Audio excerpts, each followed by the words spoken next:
Hello and welcome my dear friends. आपका स्वागत करते हैं आपके अपने यूट्यूब चैनल एग्ज़ाम मेरी जान में। दोस्तों, इस वीडियो में आप लोगों से बात करेंगे Uttar Pradesh GNM ANM application form 2023 and 24 के लिए। इसमें दोस्तों जो सिलेक्शन आपका होना है वो मेरिट के बेस पर होगा, कोई सा एंट्रेंस एग्ज़ाम नहीं कंडक्ट कराया जाएगा।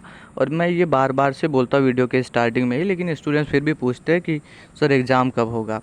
तो एग्ज़ाम नहीं होता है, ठीक है, आप इस बात को समझ जाइए, मान लीजिए। क्लास 10th क्लास 12th के परसेंटेज के बेस पर आपका एडमिशन होता है। जो मेरिट आपकी बनेगी उसी के आधार पे आपका चयन होगा। और एडमिशन जो होने वाला है वो सिर्फ़ और सिर्फ गवर्नमेंट कॉलेज में होगा, ठीक है। ये जो फॉर्म आप फिलअप करेंगे वो गवर्नमेंट कॉलेज में एडमिशन होगा, प्राइवेट कॉलेजेज में नहीं होगा।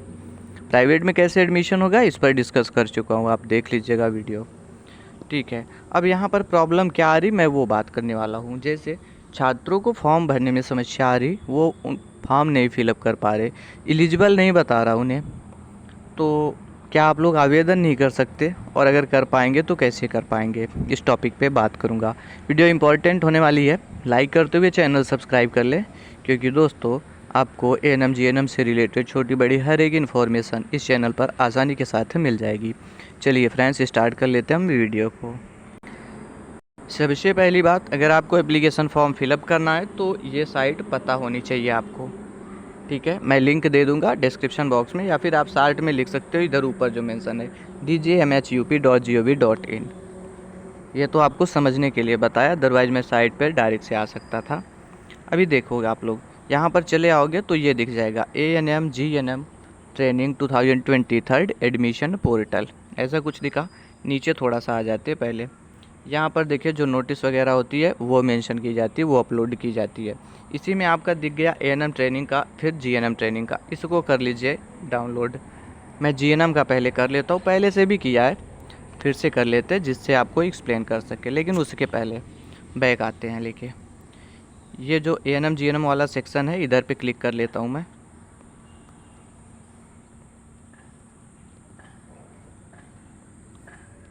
यहाँ पे चले आओगे दोस्तों तो दिख रहा होगा 1 जुलाई से फॉर्म फिलअप हो रहे हैं और 31 जुलाई तक चलने वाली है। लेकिन स्टूडेंट्स कंफ्यूज्ड हैं, फॉर्म नहीं फिलअप कर पा रहे, ढेर सारे रीजंस बता रहे हैं, तो सबका बात करने वाला इस वीडियो में। यहाँ से पहले कोर्स सेलेक्ट कर लीजिए, 2 कोर्सेज है, जीएनएम ट्रेनिंग है आपका और एएनएम ट्रेनिंग है।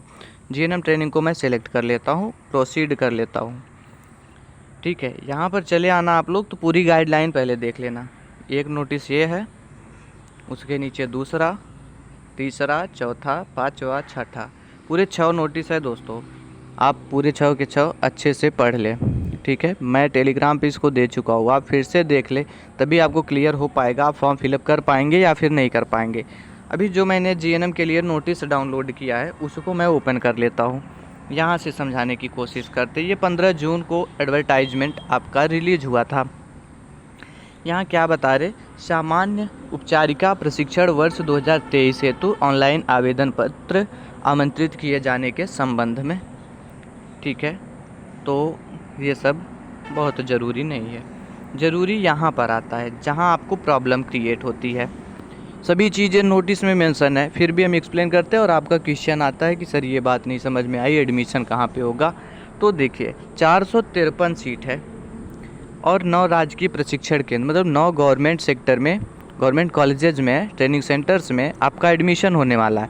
अभी आप पूछोगे कि वो 9 ट्रेनिंग सेंटर्स है कौन सॉरी, पूछोगे 9 ट्रेनिंग सेंटर्स कौन कौन से हैं, तो इसका पीडीएफ मैंने टेलीग्राम पे दिया हुआ है दोस्तों, वहाँ से देख लीजिएगा, या फिर सरकारी रिजल्ट के ऑफिशियल साइट पे जाओगे, वहाँ पर भी आसानी के साथ आप देख पाओगे, ठीक है।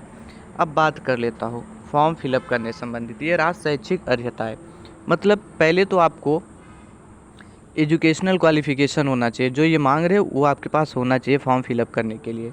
तो इसमें क्या क्या होना चाहिए, इंटरमीडिएट परीक्षा आपने पास किया हो, अंग्रेजी विषय में 40% अंक होना अनिवार्य है, ठीक है। इंटरमीडिएट पास आउट हो, इंग्लिश सब्जेक्ट में 40% होने चाहिए। अब इसका मतलब ये नहीं कि अंग्रेजी नहीं होगा, इंग्लिश नहीं होगा 12th में तब भी आप फॉर्म फिलअप कर पाओगे, बिल्कुल नहीं कर पाओगे। उसके नीचे बता रहे माध्यमिक शिक्षा परिषद उत्तर प्रदेश से, ठीक है, विज्ञान के साथ हाई स्कूल और इंटरमीडिएट परीक्षा या सरकार द्वारा उसके समकक्ष मान्यता प्राप्त कोई परीक्षा उत्तीर्ण होनी चाहिए।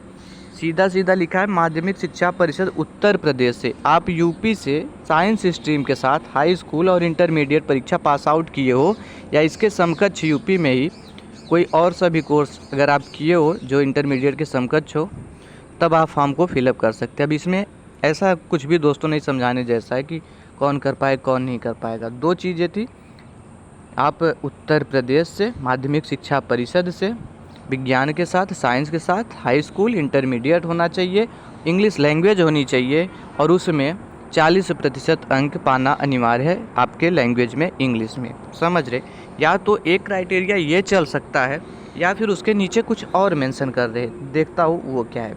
10+2 व्यावसायिक ANM प्रशिक्षण 2001 के बाद संशोधित भारतीय नर्सिंग परिषद द्वारा मान्यता प्राप्त स्कूल संस्था से प्रशिक्षण प्राप्त तथा ANM के रूप में उत्तर प्रदेश नर्स तथा धात्री परिषद में पंजीकृत हो। इसका मतलब क्या हुआ? जो फीमेल कैंडिडेट है ANM कर चुकी है 2001 के बाद, जो nursing council Indian nursing council की तरफ से नए ट्रेनिंग सेंटर्स अलॉट हुए थे, INC से अप्रूव्ड है, उससे आपने किया हुआ है, तब आप जा कर के फॉर्म को फिलअप कर सकते हैं। समझ रहे आप लोग? और आप उत्तर प्रदेश में, मतलब वही बात हुआ, INC में आपका पंजीकरण होना चाहिए, रजिस्ट्रेशन हुआ हो। अभ्यर्थी को और एक ये रहा, अभ्यर्थी को इंटरमीडिएट परीक्षा 10+2 अथवा समकक्ष परीक्षा में सामान्य अन्य पिछड़ा वर्ग के लिए न्यूनतम 45% तथा अनुसूचित जाति जनजाति वर्ग के लिए 40% अंक प्राप्त करना अनिवार्य है।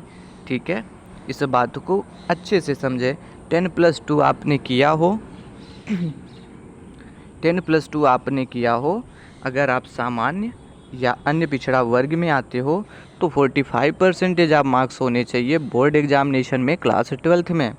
अगर आप वहीं पे अनुसूचित जाति जनजाति में आते हो तो 40% अंक आपके होने ज़रूरी है। ठीक है, ये रहा योग्यता। इसमें ढेर सारे स्टूडेंट्स को कन्फ्यूजन था, तो मैंने हर एक कन्फ्यूजन आपका क्लियर करने की कोशिश की। दोस्तों मुझे पता है वीडियो थोड़ा सा लंबा जाएगा, लेकिन आपका रोज़ रोज़ का क्वेश्चन ना रहे, एक बार में बिल्कुल क्लियर वे में समझ ले, यही कोशिश है। ठीक है, अभी देखिए आवेदन शुल्क 200 रुपये है, 100 रुपये है, इसमें कुछ सोचने जैसा नहीं है। आपका लिखा है कैटेगरी वाइज कितना कितना लगेगा। ओके, अब देख लीजिए सीट रिजर्वेशन के बारे में। 10% सीट पुरुष अभ्यर्थियों के लिए आरक्षित है।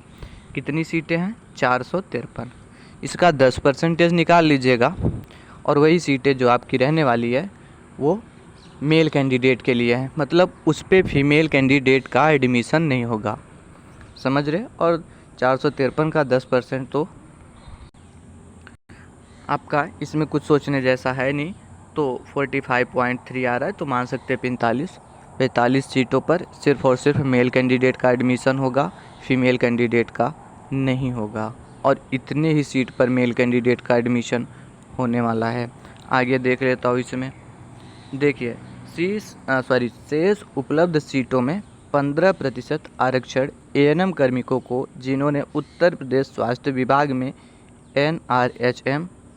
NHM के अंतर्गत कम से कम 5 वर्ष निरंतर कार्य किया है। ठीक है, NRHM में या फिर NHM में अगर आपने 5 वर्ष तक कार्य किया हुआ है ANM के लिए, तो 15% सीटें आप लोगों के लिए हैं। समझ रहे? तो 453 का 15% निकाल लीजिएगा, टोटल हो गए आपके 15 और 10 25% सीटें निकल जाएंगी।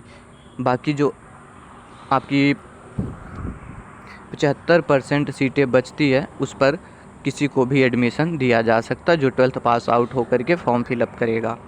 ठीक है, आगे मैं बात करता हूँ। ये रहा, परंतु अगर ठीक है, अगर 15% एलिजिबल लोग नहीं मिलते तो उस पर नॉर्मल सा एडमिशन हो सकता है, 12th पास आउट बच्चों का भी एडमिशन हो जाएगा। ओके, अब देख लीजिए ढेर सारे स्टूडेंट पूछ रहे थे मुझसे, बार से पूछ रहे हैं कि सर मैं बिहार से हूँ, मैं उत्तराखंड से हूँ, मैं पश्चिम बंगाल से हूँ, तो क्या मैं फॉर्म को फिलअप कर सकता हूँ या कर सकती हूँ, ऐसा क्वेश्चन आ रहा था। तो दोस्तों मैंने ढेर सारे स्टूडेंट्स का रिप्लाई किया हुआ है, मैंने ढेर सारे स्टूडेंट्स का रिप्लाई किया हुआ है। आपको हर एक बात समझाऊँ मुझे खुद समझ से परे है तो देख लेता हूँ। यहाँ साफ सुथरा लिखा है, उत्तर प्रदेश से बाहर के आवेदकों को आरक्षण का लाभ नहीं दिया जाएगा। अब इसमें और क्या बताने जैसा है? कहने का मतलब क्या हुआ, आप बिहार से हो, बिहार में एससी कैटेगरी में आते हो, किसी में भी आते हो, यहाँ उससे मतलब नहीं है। फॉर्म आप फिलअप कर लोगे, लेकिन फॉर्म आप फिलअप कर लोगे, लेकिन यहाँ काउंटिंग जो आपकी होगी वो जनरल के अंदर होगी। ठीक है, आप जनरल कैंडिडेट, ये सभी को रूल पता है। अगर अपने स्टेट से बाहर जाते हो फॉर्म फिलअप करने तो आप अप्लाई कर लेते हो, लेकिन वहाँ जनरल के तौर पे आपका सिलेक्शन होता है। ठीक है, जनरल कट ऑफ में आपको आना होगा। मतलब क्या हुआ, आउट ऑफ यूपी के स्टूडेंट्स जो है वो सभी लोग फॉर्म फिलअप कर लेंगे। अब देखिए, मैं इतने लोगों का रिप्लाई किया, लेकिन इसके बावजूद भी इतने लोग क्वेश्चन आ रहा, सबका सेपरेट से रिप्लाई कर पाऊँ पॉसिबल नहीं हो पा रहा था। अब रही बात एज की, एज कितना चाहिए, तो यहाँ पर ढेर सारे स्टूडेंट्स कह रहे कि मेरा 17 कंप्लीट हो गया और मैंने भी ABVMU में एप्लीकेशन फॉर्म फिलअप किया था, और भी जगह करते, नीट में भी किया था, लेकिन यहाँ नहीं हो रहा। तो उसके पीछे रीज़न है, यहाँ पर जो आपका डेट ऑफ बर्थ होना चाहिए वो 17 साल होना चाहिए, 31/12/2022 तक ही। ठीक है, अगर 2022 तक आपका 17 साल हो गया है मिनिमम एज, तभी आप फॉर्म को फिलअप कर सकते हैं। 2023 से कोई मतलब नहीं। अगर आपका 2023 में मतलब अभी हुआ है 17 साल, तो आप फॉर्म नहीं फिलअप कर पाएंगे। लेकिन उसमें कुछ और भी लिखा है, अनुसूचित जाति, जनजाति और ऐसी अन्य श्रेणियों हेतु राज्य सरकार की लागू अधिकतम आयु की सीमा तक। ठीक है, ये 17 से 35 वर्ष का क्राइटेरिया दिया हुआ है मिनिमम एज, लेकिन जो अनुसूचित जाति में आते हैं, जनजाति में आते हैं, तो जो आपको एज रिलैक्सेशन मिलता है उसके अकॉर्डिंग आप देखेंगे, अगर हो रहा है तो फॉर्म आप फिलअप कर सकते हैं। ठीक है, ढेर सारे स्टूडेंट्स इस बात को लेके कंफ्यूज थे, तो इस पॉइंट को क्लियर करना ज़रूरी था। और चयन वही बता रहे कि आधार जो होगा आपका मेरिट के बेस पर होगा, कोई भी एग्ज़ाम नहीं कंडक्ट कराया जाएगा। उम्मीद करते हैं आप सभी बातों को समझ गए होंगे। अगर वीडियो हेल्पफुल रहा हो तो लाइक करें, चैनल सब्सक्राइब कर ले, कोई क्वेश्चन हो कमेंट बॉक्स में कमेंट करें। Thanks for watching this video.